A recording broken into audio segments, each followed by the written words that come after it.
उज्जवलपुर गांव में केशव अपने 8 साल के बेटे के साथ रहता था। केशव की पत्नी की जान एक हादसे में चली गई थी, जिसके बाद केशव अपने बेटे के साथ अपना जीवन गुजार रहा था। एक रोज सुबह जब केशव उठता है तो देखता है गांव में कुछ औरतें भीड़ लगाए हुए हैं। सुबह सुबह इन औरतों को क्या हो गया जो गांव के बीचों बीच पंचायत लगाकर बैठ गई हैं? कहीं कोई बात तो नहीं हो गई? मैं देख कर आता हूँ।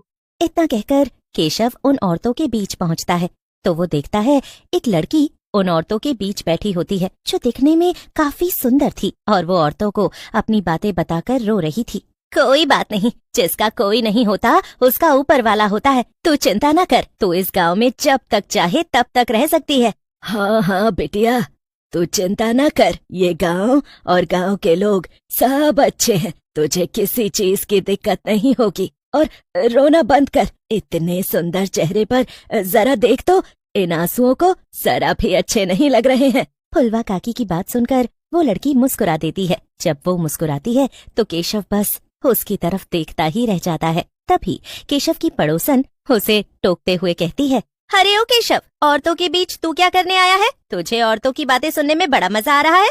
अरे नहीं नहीं लक्ष्मी भाभी, कैसी बातें कर रही हैं आप? मैं तो आप लोगों को एक जगह इकट्ठा देखकर यहाँ चला आया। मैंने सोचा कहीं फुलवा काकी निपट तो नहीं ली।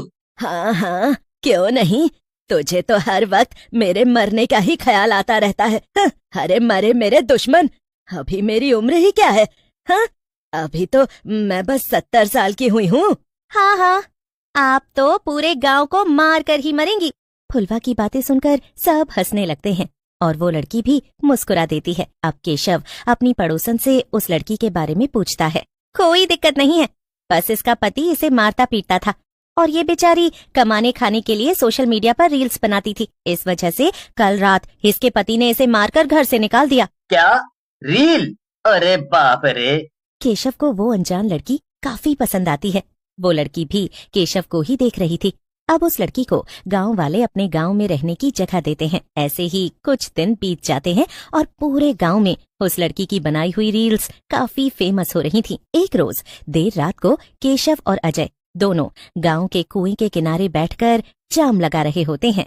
आज मेरी माया जिंदा होती तो सब कुछ ठीक होता। मुझे अपने बेटे की इतनी चिंता भी नहीं होती। उसे देखता हूँ तो मुझे बस माया की ही याद आती है। देख, उस दिन जो कुछ भी हुआ उसमें तेरी गलती बिल्कुल भी नहीं थी। तू चिंता ना कर, भाभी जहाँ कहीं होंगी तुझे देख रही होंगी और उन्हें अपने पति पर गर्व होगा कि वो अपने साथ साथ अपने बेटे को भी संभाल रहा है। वैसे रील से याद आया, वो जो लड़की आई है वो भी तो रील बनाती है ना? अजय, मैं तुझे अपने दिल की बात बता रहा हूँ, मुझे वो लड़की पसंद है। क्या बात है केशव भाई, चलो अच्छा है, देर से ही सही आपको कोई पसंद तो आया। आप कहो तो बातचीत आगे बढ़ाता हूँ। नहीं नहीं, जब तक वो मुझे पसंद नहीं करती मैं उससे जबरदस्ती शादी भी नहीं करना चाहता। लेकिन मुझे उसमें मेरी माया नजर आती है। उसका नाचना, उसका औरतों के साथ बात करना, उसका गांव में बच्चों के साथ औरतों के साथ रील बनाना। मैं समझ सकता हूँ। वैसे भी उसे यहाँ रहते हुए 1 महीने से ज्यादा हो चुका है। उसका पति ना तो उसके बारे में जानने आया आज तक और ना ही उसकी खोजबीन की। इसका मतलब अब वो पूरी तरह से अकेली है। अजय अब केशव और उस लड़की जिसका नाम मुस्कान था उसके बारे में फुलवा काकी से बात करता है, जो चलता फिरता गांव का न्यूज चैनल थी।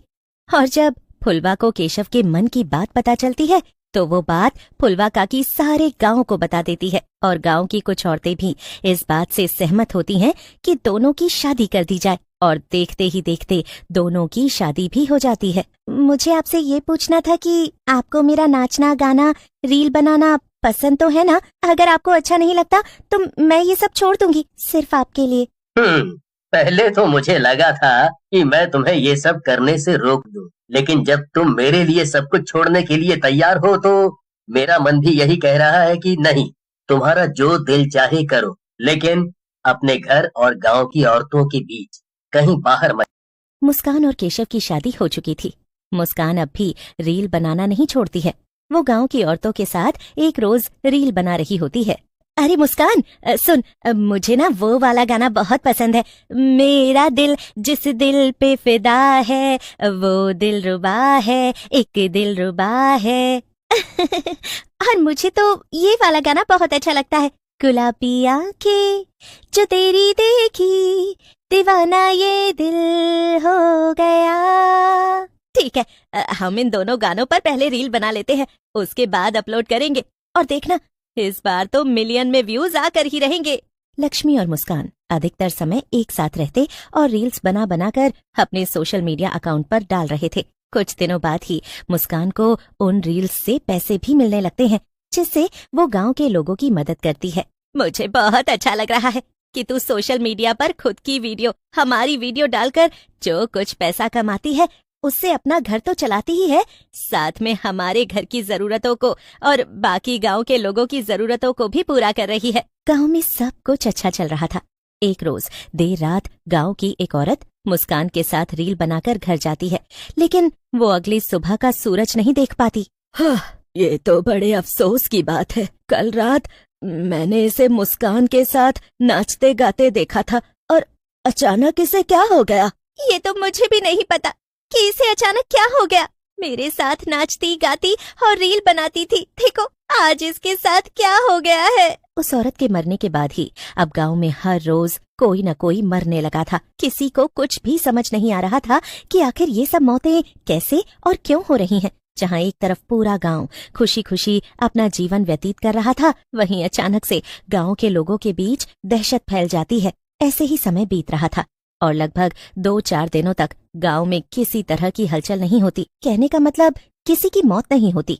और ठीक 1 सप्ताह बाद फुलवा काकी के मरने की खबर आती है, जिससे गांव वाले सहम जाते हैं। पूरा गांव एक बार जहां इस बात से संतुष्ट हो गया था कि सब कुछ ठीक हो रहा है, वहीं फुलवा काकी की मौत से एक बार फिर गांव वाले सहम जाते हैं। लेकिन फुलवा काकी की मौत के 2 दिन बाद लोगों के फोन में ऐसा वीडियो आता है जिससे गांव के लोग हैरान थे। उनके पैरों तले जमीन खिसक गई थी।